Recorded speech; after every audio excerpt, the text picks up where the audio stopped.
He is the pastor of one of the largest congregations in our country, but the left is rehashing an old accusation against Pastor Robert Jeffress, going as far as calling him anti-Catholic. Listen to this.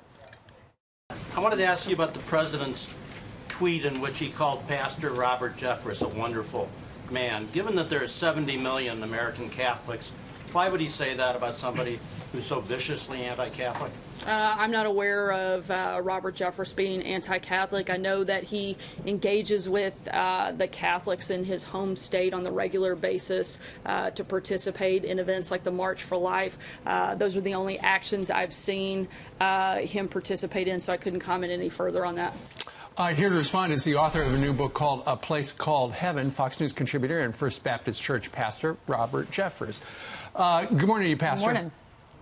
Good morning. I was watching that press briefing, and when the reporter said the thing about the anti-Catholic bias, I was going, what are they talking about? Can you explain why some feel that you're anti-Catholic?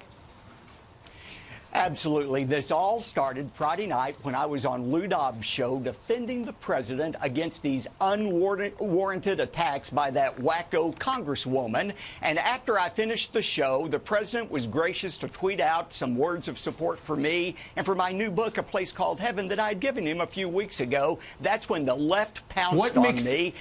How does that make you anti-Catholic?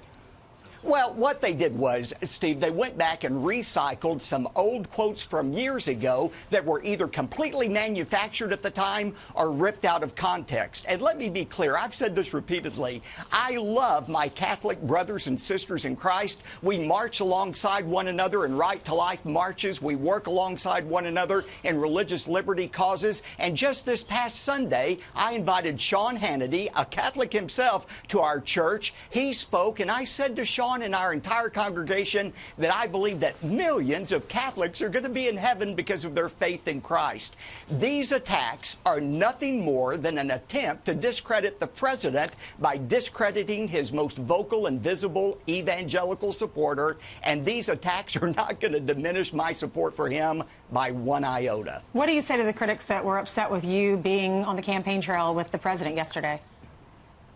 Well, it's interesting. I was with the president last night at a campaign event here in Dallas, and he asked me halfway through his speech to come up on stage and talk to the group. And I explained to the group why I believe and continue to believe in President Trump. And I noted to the group that, look, the economy is booming, the stock market is rising, these Russia investigations, they're turning against Hillary Clinton, and the president's approval rating are at the same level they were on Election Day. No wonder the Democrats are in full panic mode. People know that the tide is turning toward President Trump. All right, Pastor, thank you very much. Joining us live from Dallas to answer the allegations. Just love having you on. Thank you, Pastor Jeffress.